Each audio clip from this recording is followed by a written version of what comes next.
México, la justicia y sus instituciones, la más eminente de las cuales es la Suprema Corte de Justicia de la Nación. Habiendo sometido a su jurisdicción en los tiempos recientes casos que afectan de manera profunda la conciencia nacional, como por ejemplo, bueno, ahora voy a decir varios de ellos. Los magistrados de esa Suprema Corte han exonerado al gobernador poblano Mario Marín de toda culpa en su turbia complicidad con diferentes paidófilos y pederastas. Más tarde fue requerida la Suprema Corte para dilucidar responsabilidades en relación al incendio ocurrido un 5 de junio del 2009 en la guardería ABC de Hermosillo, Sonora, donde fueron quemadas vivas 49 criaturas y afectadas de por vida muchas decenas más. De la tragedia se culpaba directamente a altos funcionarios del gabinete presidencial como Juan Molinar Orcasitas, hoy secretario de Comunicaciones y Transportes, y el actual director del Seguro Social, Daniel Caram, además del entonces gobernador de Sonora, Eduardo Burns, y los dueños de la citada guardería, entre los que se encuentran una Marcia Matilde Gómez del Campo, pariente cercana de la esposa del todavía hoy presidente del país.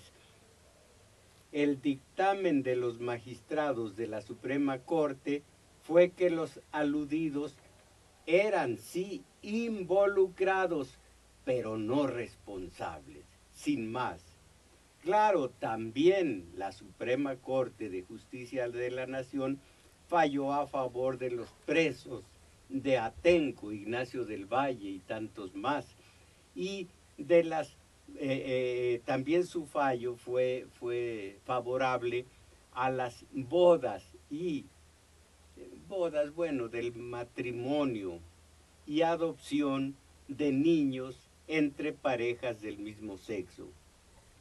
Pero al propio tiempo, y esto es muy preocupante, la Corte tomó un atajo administrativo al ratificar la extinción de Luz y Fuerza del centro, sin debatir quiénes se benefician con la desnacionalización de la industria eléctrica, dice en el matutino de hoy Rocío Vargas. El neoliberalismo parte de la premisa de que las empresas estatales son ineficientes, en tanto que las privadas lo contrario. Lo que generalmente omite es que antes de comprobar la ineficiencia de una empresa pública, ha habido una estrategia de aniquilación a través de recortes presupuestales, financieros, comerciales y decisiones de tipo productivo, organizacional y tecnológico que van gradualmente debilitando a las empresas públicas hasta ponerlas en números rojos y hacerlas incapaces de competir con sus pares, las empresas de la iniciativa privada. Esa es la estrategia que sigue el gobierno de México de acuerdo al nuevo orden mundial que se instituyó en 1944 en Bretton Woods, que ha ido transformándose según las circunstancias. Vino mucho después el consenso de Washington, vino el TLC con Estados Unidos y Canadá, en fin, pero el neoliberalismo, mal llamado así, neoliberalismo, sigue imponiendo sus reglas en México. Otro comentario extenso de Rocío Vargas. El decreto de extinción de Luz y Fuerza del Centro, publicado el 10 de octubre del 2009, bajo el argumento de la ineficiencia de la empresa en julio del 2010, se traduce en que, comillas, ya no resulta conveniente para la economía nacional, se cierran. Lo anterior fue parte de la resolución de la Suprema Corte de Justicia de la Nación a la demanda de amparo contra la extinción de la susodicha Luz y Fuerza del Centro. Con ello, la Suprema Corte tomó el camino de los recovecos administrativos para no llevar a cabo un ejercicio real de jurisprudencia, al fundar su dictamen únicamente en la interpretación del artículo 16 de la Ley Federal de Entidades Paraestatales, cuyo sesgo resulta claramente inconstitucional, así como su interpretación al concluir que un organismo público descentralizado puede crearse o desaparecer por decreto presidencial. Su racionalidad fue elaborada con base en la aseveración de la incosteabilidad e improductividad del organismo desde el punto de vista económico, sin mayor fundamentación histórica, operativa y económica sobre la realidad de la multicitada Comisión Nacional, Comisión de Luz y Fuerza del Centro. Las potestades del derecho público fueron utilizadas para alcanzar fines favorables a los grupos de poder nacionales y extranjeros arropados en el proyecto neoliberal integracionista para quienes el Sindicato Mexicano de Electricistas era un obstáculo. Por lo anterior, es claro que la aseveración de la ineficiencia resulta insuficiente para justificar la desaparición de la Compañía de Luz y Fuerza del Centro. El sector eléctrico es un gran negocio para las empresas transnacionales que buscan ampliar su participación en todas las actividades de la industria.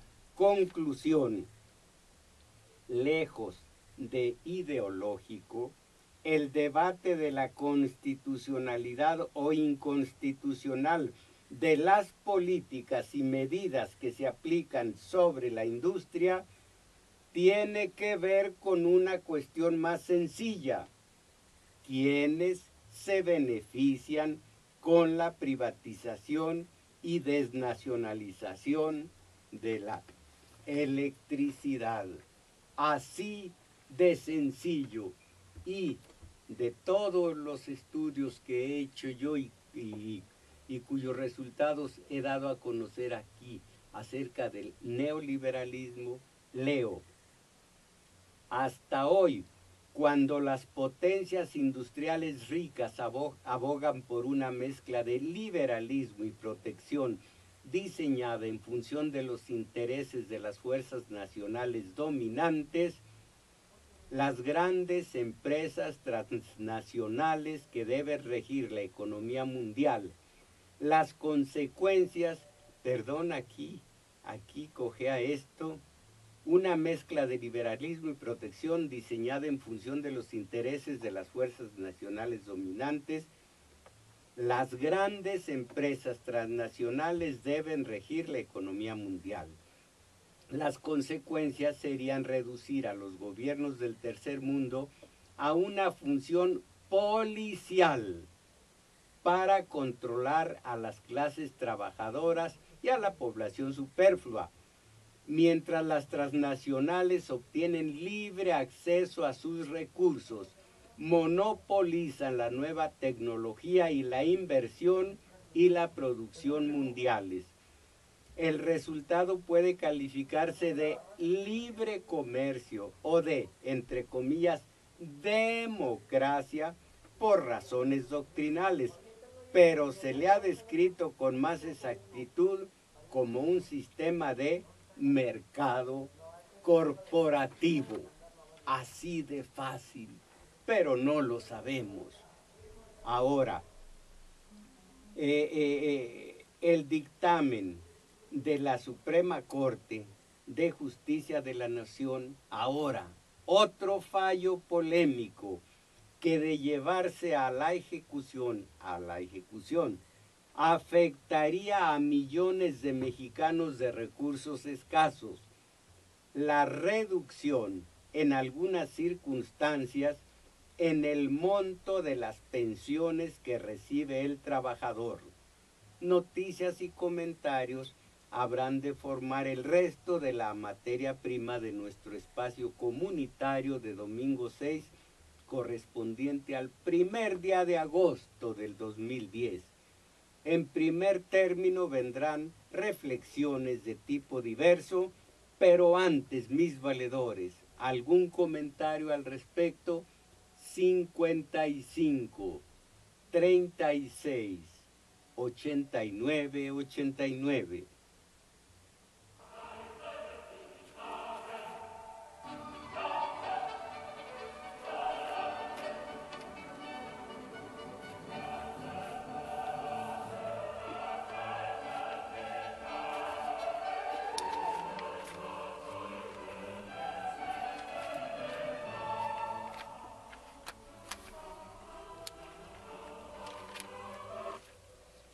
Hablando de la la Suprema Corte de Justicia y las pensiones, tengo aquí un informe, una serie de reflexiones de Macario Schettino que son ilustrativas, ilustradoras, que hacen mucha luz en el problema, pero por falta de tiempo voy a reducir esta serie de párrafos a 2 o 3.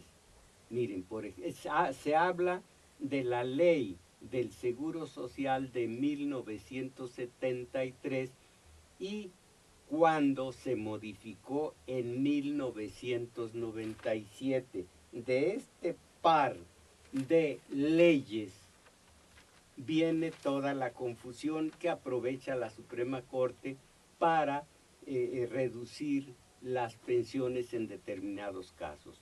La conclusión de Schettino: pero hablamos de defender derechos de trabajadores independientemente del nivel de ingreso que hayan tenido. Todos estos trabajadores han pagado como si su pensión tuviese como límite 25 veces el salario mínimo, no 10 como dice ahora la Suprema Corte, 25 veces el salario mínimo, así han cotizado. Lo han hecho por más de 10 años y no es culpa suya la confusión de las leyes. La justicia no puede medirse en ingresos, porque ya no es justicia, sino solo resentimiento y revancha. La solución está en corregir las leyes, es decir, en manos del Congreso. Y es un asunto de justicia corregirlas, aunque esto implica un costo financiero para el Seguro Social, es decir, para el gobierno, es decir, para todos nosotros. Esta columna ha criticado constantemente los absurdos sistemas de pensiones y su elevadísimo costo, pero los compromisos adquiridos hay que cumplirlos, aunque cuesten. Esto dice Macario Schettino. Y luego, ¿quién es Jesús Cantú? Esto también que alude a las pensiones y a la jurisprudencia que creó la Suprema Corte de Justicia. Hasta hoy la Corte no ha hecho distinción alguna y por lo mismo afectaría, de acuerdo con diversas publicaciones, a más de 1.200.000 trabajadores que actualmente reciben más de 10 salarios mínimos. Pero incluso también existe la posibilidad de reducir las pensiones a quienes hoy no reciben más de 10 salarios mínimos. Sin embargo, el verdadero golpe a los trabajadores se perpetró en diciembre de 1995, cuando se aprobó la actual legislación, ya que en ese momento se decretó que la pensión máxima, producto de los rendimientos financieros que les generen los ahorros, para un trabajador que cotiza durante 24 años, y aquí es cotizar durante los 24 años, no únicamente los últimos 5, a su afore, con el tope máximo, es decir, el equivalente a 25 salarios, será cuando mucho de 4 salarios mínimos generales del Distrito Federal. Cuando se acabe la posibilidad de optar por el régimen anterior, el ingreso de los pensionados que cotizaron con el tope máximo de 25 salarios mínimos se reducirá escasamente a 15% de lo que recibían, es decir, ese trabajador recibirá apenas 40% de lo que obtendrá el trabajador pensionado con el viejo régimen, incluso si se aplica la nueva interpretación de la Corte. ¿Qué les parece? Es extenso también pero alude a la crisis moral de la Suprema Corte de Justicia, y el comentario es de Cota Mesa. Primero, nada debilita más al Estado que la injusticia, porque destruye la identificación de los ciudadanos con sus instituciones. Esto lo voy a repetir porque es la base de lo que está ocurriendo el día de hoy. Y cuando las masas sociales ya no creen en sus instituciones, es cuando comienza el declive hasta no parar en un estado fallido. Oigan, nada debilita más al Estado que la injusticia, porque destruye la identificación de los ciudadanos con sus instituciones. Y ahora, el asunto de la jurisprudencia que creó recientemente la Suprema Corte de Justicia de la Nación, dice Cota Mesa.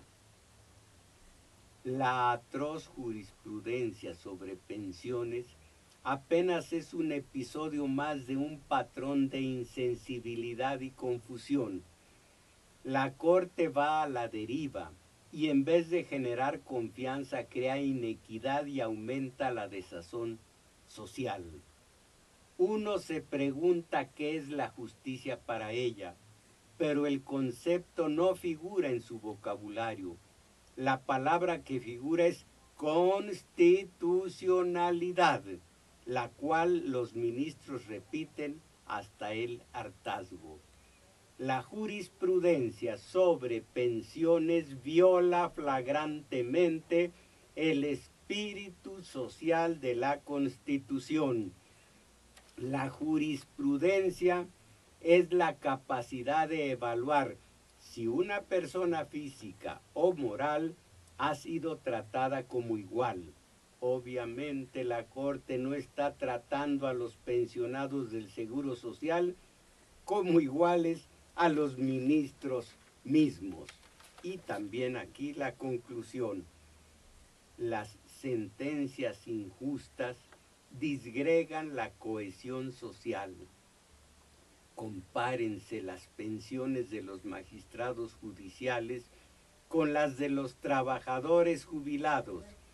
Son millones de pesos anuales contra ingresos de sobrevivencia. ¿Cómo ha sido posible que nuestros magistrados no vean la injusticia flagrante en esta disparidad. Y si la ven, ¿cómo pueden ser insensibles a ella?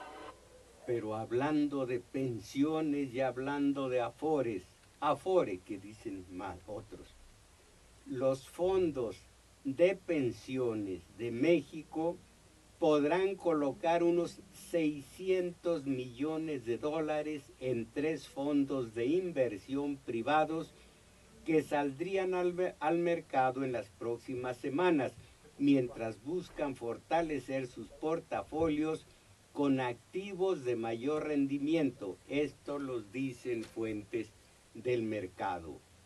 Que más adelante todo este dinero que hacen el bloque de los activos de los fondos de pensiones llamados administradoras de fondos para el retiro, AFORES. Las nuevas inversiones también buscarán apoyar un objetivo del gobierno mexicano que ha dicho que espera que las AFORES se conviertan en impulsoras del desarrollo en infraestructura. Comillas, somos inversionistas de largo plazo con mucho dinero, así que sí, vamos a invertir más y más en estos instrumentos, las AFORES. Ahora, las AFORES han empezado a incursionar en inversiones más riesgosas, como por ejemplo los 268 millones de dólares combinados que 7 AFORES tomaron en un fondo de capital privado creado por el australiano Macquarie Group, MOGAZ, este año. Miren, yo no entiendo, y se los dije desde hace años cuando se crearon, no entiendo cabalmente lo que son las AFORES como para emitir una opinión, pero aquí se habla de lo mismo y se aclaran muchas situaciones. El sistema de pensiones mexicano ha generado en 13 años la existencia de alrededor de 420 mil millones de pesos en rendimientos. Válgame. 420 mil millones de pesos en rendimientos. Esto lo da a conocer Pedro Ordorica Leñero, presidente de la Comisión Nacional del Sistema de Ahorro para el Retiro, CONSAR. El presidente informó que el sistema de pensiones alcanza ya 1.300.000.000.000 de pesos, el equivalente a las reservas internacionales. El sistema, esto entrecomillado, el sistema ha generado 13.6% nominal en promedio anual y 6.4% real durante los casi 13 años que lleva. Difícilmente hay una inversión en este país que haya dado 6.4% real después de la inflación, comenta Ordorica. Con todo y la crisis financiera internacional, las fortalezas del sector están a la vista, porque no cualquier sistema puede aguantar un evento como el que se vivió a nivel mundial. ¡Caramba! Rendimientos competitivos, aquí está una gráfica. En diciembre del 97, junio del 2010, hasta la cumbre. Esto en materia de utilidades de las Afores, pero también hay voces muy enquistadas con el sistema que hacen lo que tienen que hacer y dicen: seguridad social desvirtuada. De esto voy a hablar dentro de un momento. Oigan lo que van a escuchar, sé lo que digo.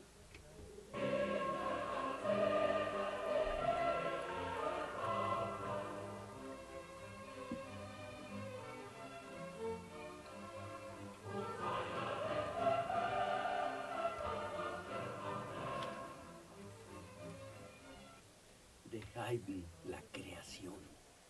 Si oyeran ustedes el oratorio completo, caramba, no necesita uno imaginarse realmente que está creando Dios el mundo en 7 días, según la Biblia. La música es infinita, esta creación de Haydn.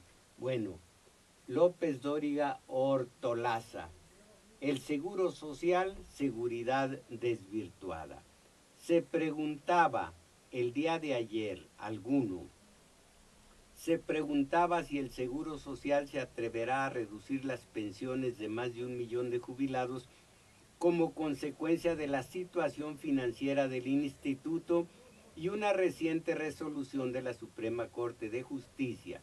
Hoy mismo el Seguro Social no ha emitido declaración alguna porque no ha recibido formalmente la notificación.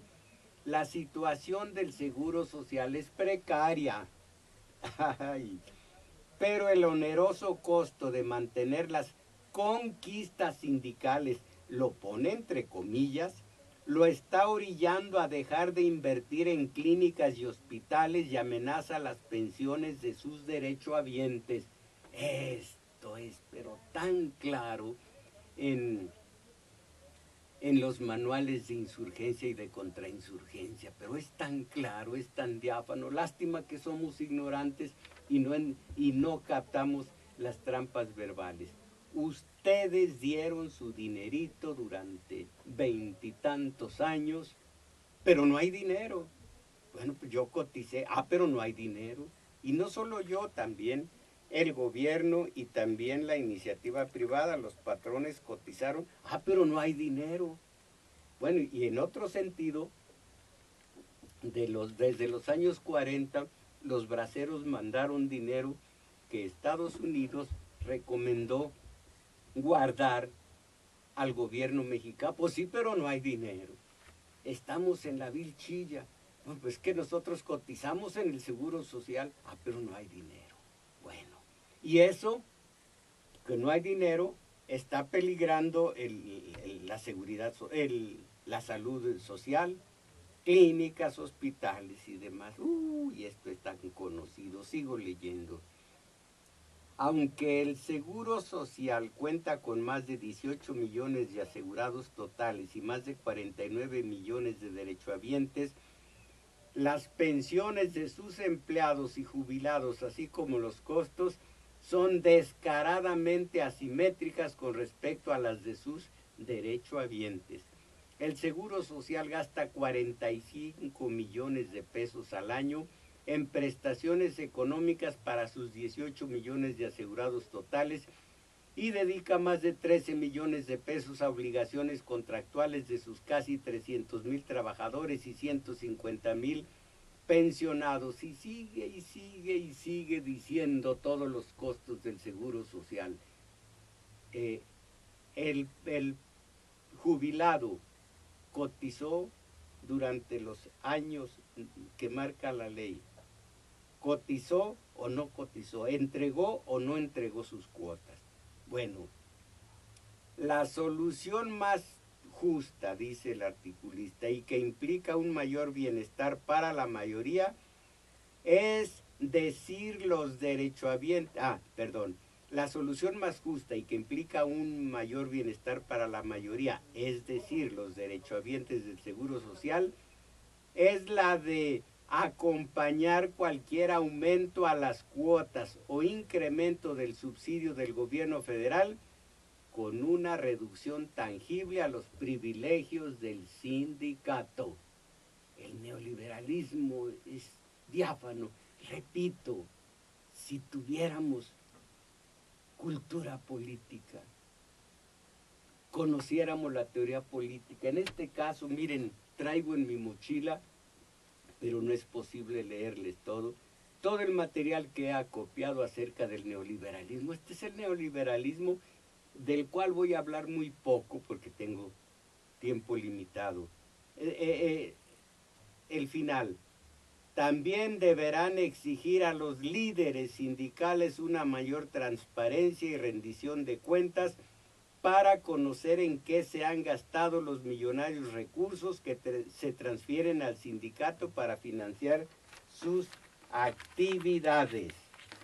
Y aquí algo de lo que es el neoliberalismo.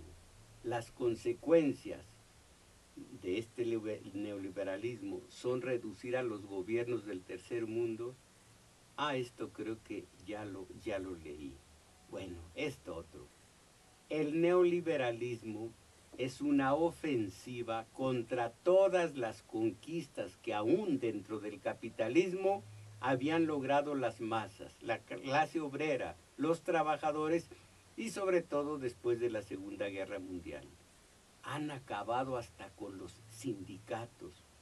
Ha agravado, espérenme antes de seguir adelante, ha acabado hasta con los sindicatos. Esta nota es de hace muy poco tiempo. Entregan borrador a la fracción parlamentaria del PAN. Leo. La Secretaría del Trabajo, aquí dice de Trabajo, bueno, la Secretaría de Trabajo y Previsión Social presentó a los senadores del PAN el documento hacia una reforma laboral para la productividad y prevención social, fechado en febrero del 2010, donde plantea varios mecanismos para la democratización de los sindicatos en México. Si supiéramos también lo que es utilizar un lenguaje envenenado al que se le ha vaciado de su sentido original, el honesto, y se le ha convertido en trampas verbales. La Secretaría del Trabajo, a cargo de Javier Lozano, considera que las huelgas, comillas, cuando carecen de un motivo real, ocasionan perjuicios económicos a las empresas, por lo que ante la amenaza de un posible recuento, algunos patrones ceden a la extorsión y prefieren llegar a un acuerdo económico. Miren, hasta aquí. Total que lo que decíamos de que las conquistas del trabajador, y lo ponen entre comillas, deben ser acotadas, ahora sí, han acabado hasta con los sindicatos, ha agravado asimismo el fenómeno del intercambio desigual, puesto que está liquidando este sistema de la libre empresa, no de la libre empresa, del libre comercio, puesto que está liquidando todas las medidas de protección y todos los acuerdos sobre productos básicos con los cuales trataron de defenderse los países del tercer mundo. Ellos han ido perdiendo todo, aranceles que protegían sus nacientes industrias y generaban ingresos, convenios de productos básicos, asociaciones de productores, indización de precios, tratamientos preferenciales, cualquier instrumento para proteger el valor de las exportaciones y contribuir a su desarrollo. ¿Qué se nos ofrece? Dicen los estadistas del sur, de Guatemala para allá, o más claramente del UNASUR. ¿Por qué no se menciona el injusto intercambio desigual? Pero aquí traigo un par de noticias que pueden tranquilizarnos. Con la jurisprudencia de la Corte disminuirá más de la mitad del ahorro que los trabajadores generaron por años laborados y de forma voluntaria durante su vida productiva, señala María de Jesús López del Instituto de Investigaciones Económicas de la Universidad Nacional Autónoma de México. El pasado 9 de junio la Suprema Corte emitió la jurisprudencia, etc. En este fallo se determinó reducir el tope salarial para que las y los, cuando se dice los, se habla de ellas y de ellos. ¿Por qué nos hacemos del uno sobre la gramática, las y los? Cada vez que oigo las y los pienso en Fox y en su señora esposa, la segunda de él, la tercera de ella, yo ya no me meto las y los. Bueno, ahora tenemos las y los y la secrecía. En este fallo se determinó reducir el tope salarial para que los trabajadores, allí se incluyen ellas y ellos, se pensionen, y ahora pasará de 25 a 10 salarios mínimos, es decir, de 43 a 17 mil pesos mensuales como máximo. Pero aquí la tranquilidad que dan las palabras de Caram.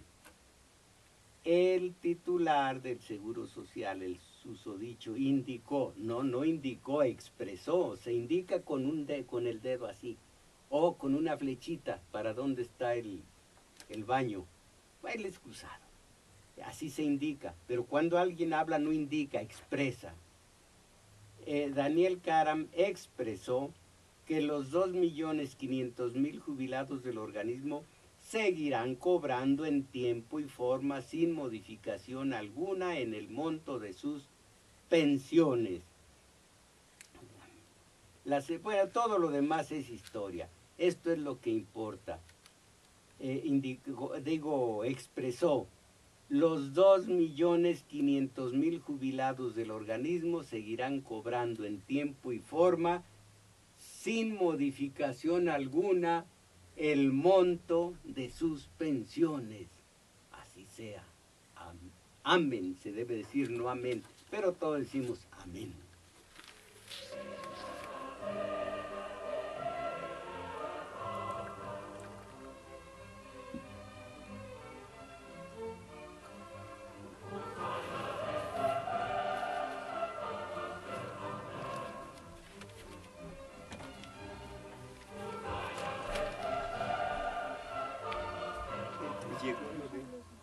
No son de las láminas, pero es de San Lucas. No ha llegado todavía.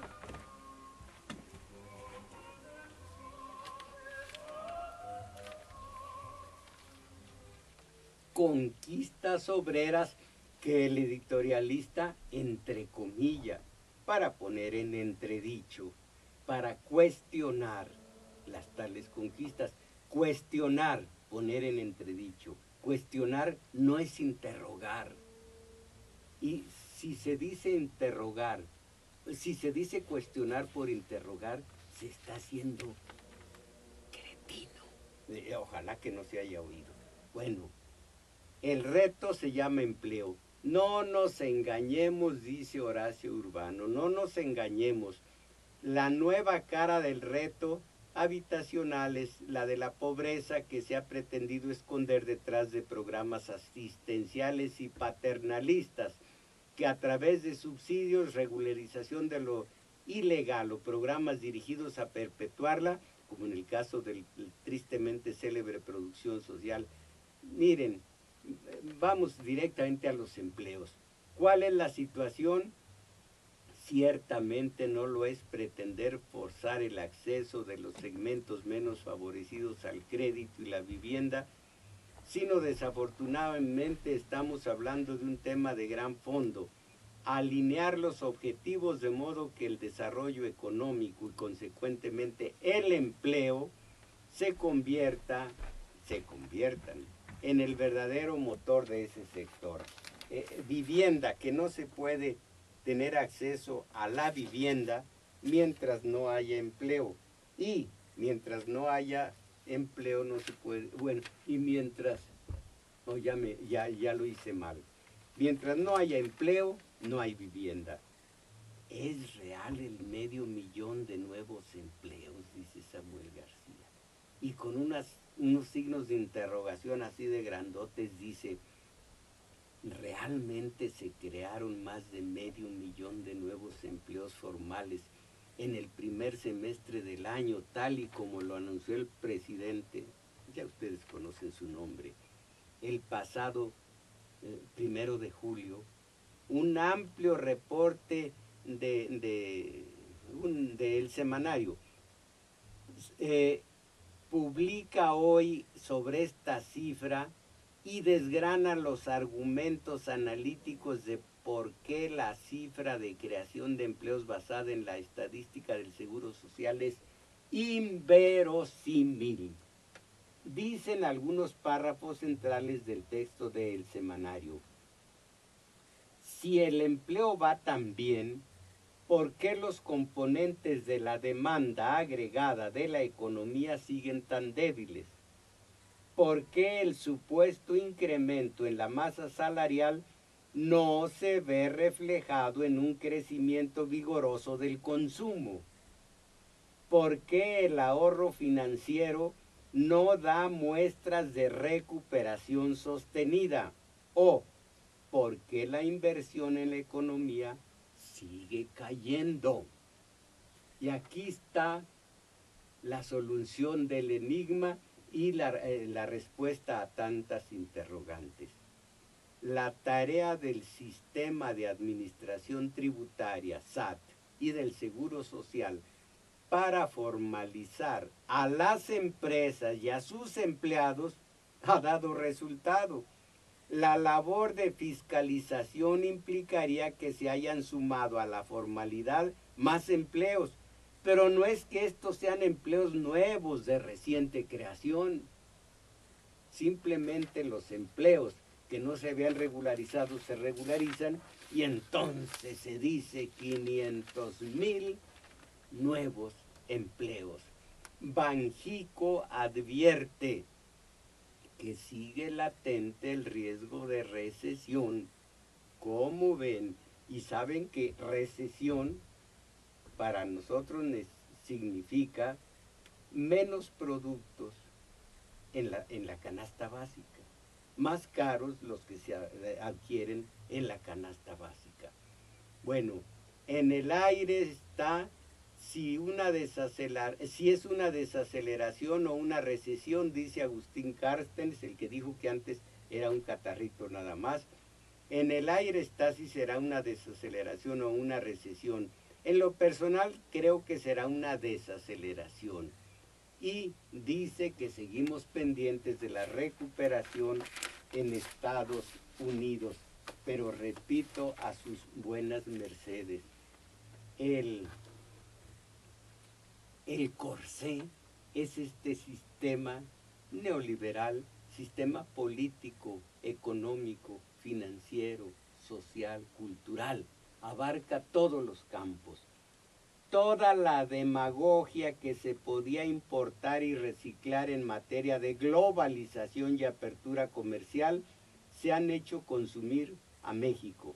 Se la han hecho consumir a México. Pero los resultados hablan por sí mismos.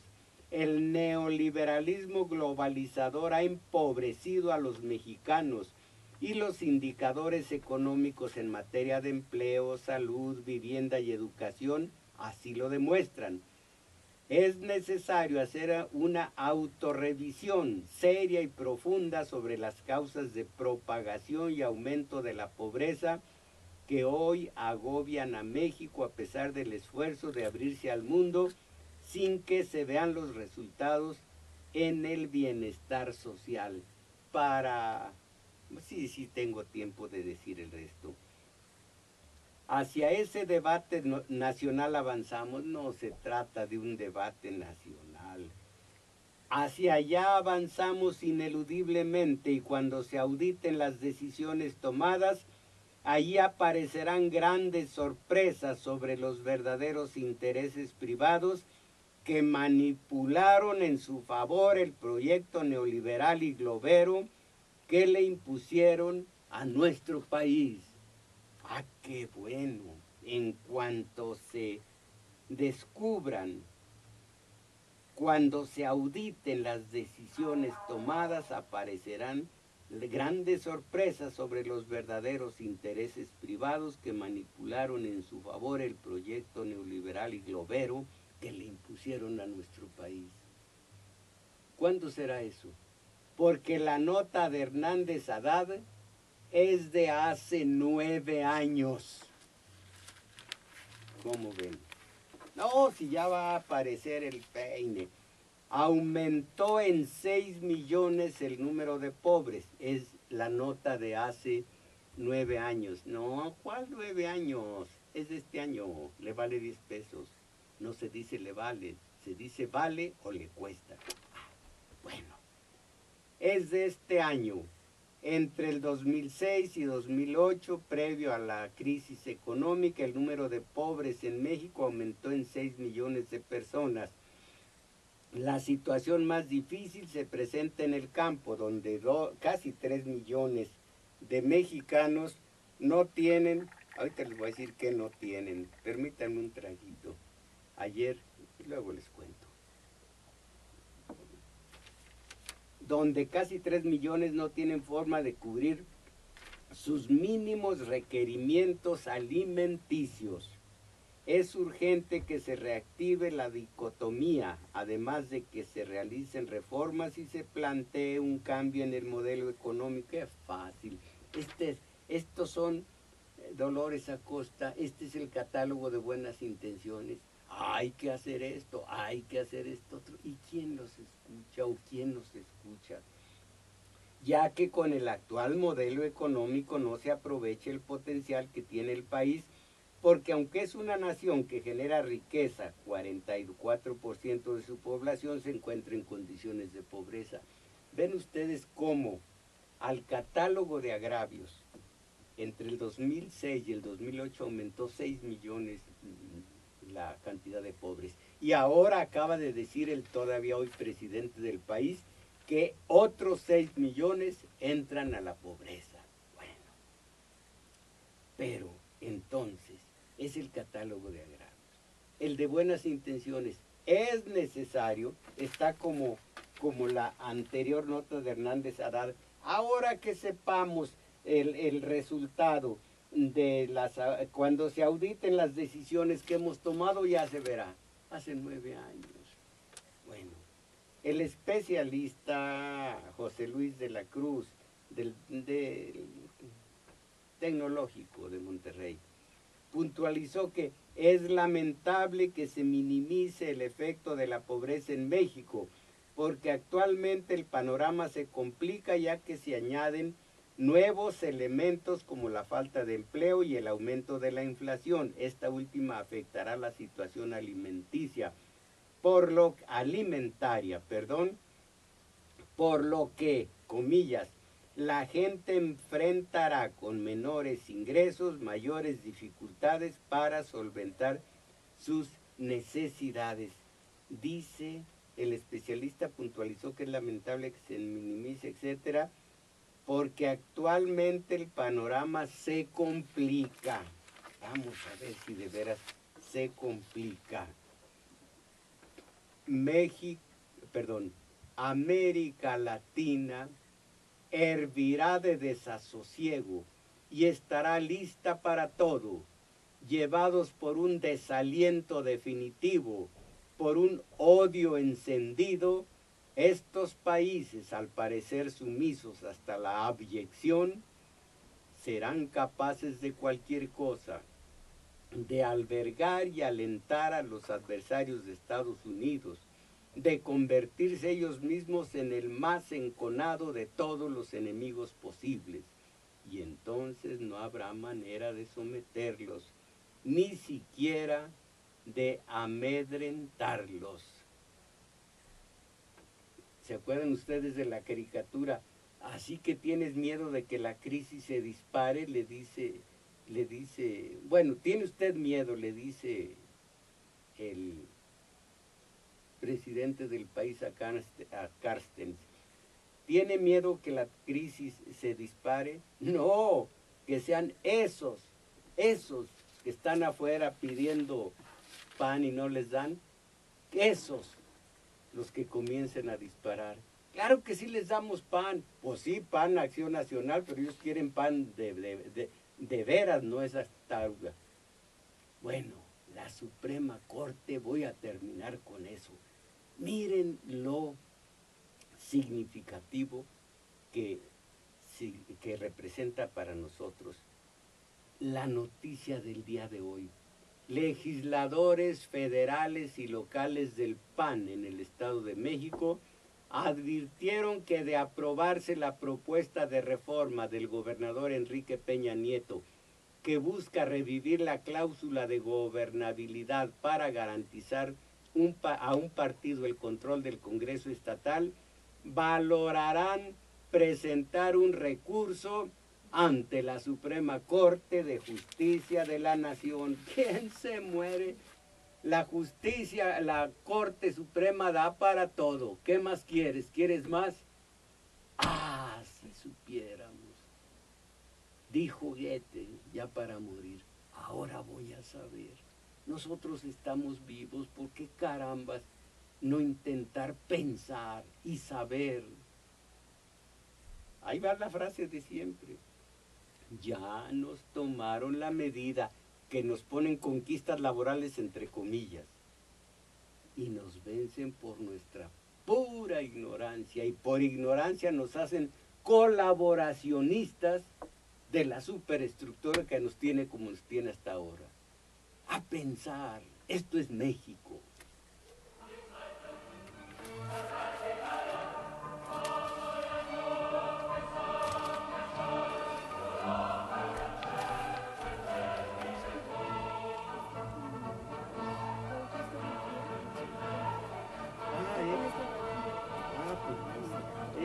Es la que quiero. Mientras voy a hablar. Sí, este. No, perdón, el que vaya es este. Sí, gracias.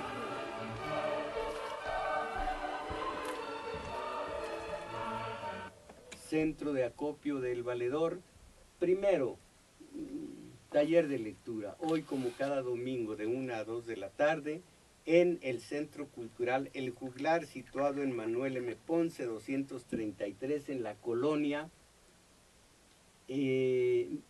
¿Cómo diablos se llama? Guadalupe Inn. No digas diablos. Ah, demonios, Guadalupe Inn.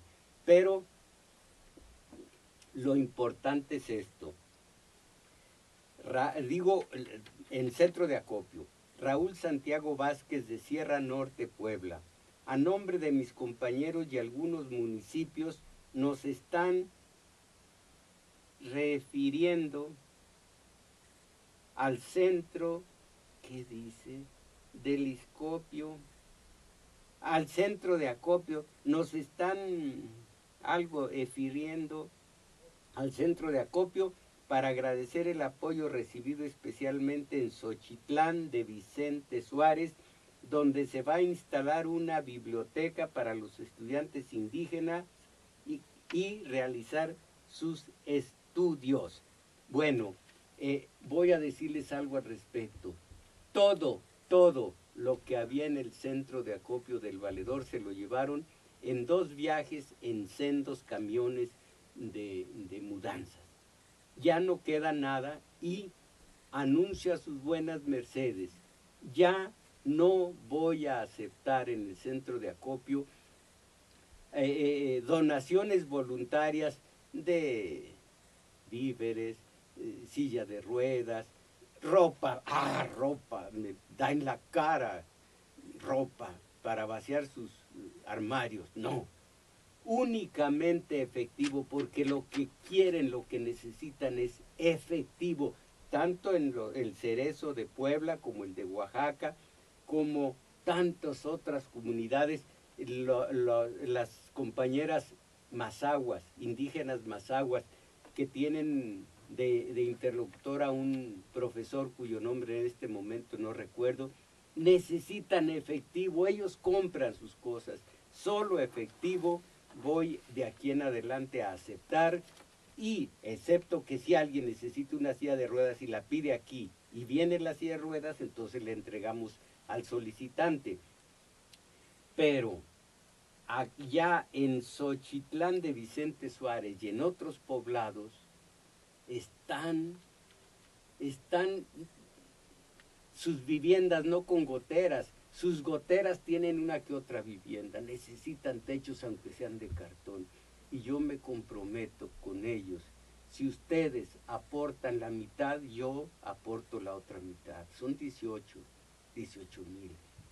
Si quieren, porque hasta ahora solo el taller de lectura ha auxiliado y otros donantes que no quieren se diga su nombre, y no podemos atorarle al compromiso mayor, porque el centro de acopio no ha manejado más que 5,000 pesos, 6,000 y hasta ahí, y estos son 18,000.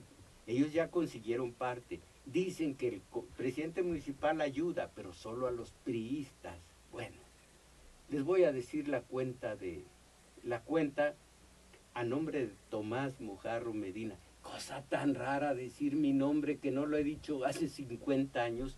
A nombre de Tomás Mojarro Medina, la cuenta de Banamex en la sucursal 515 es 79 613.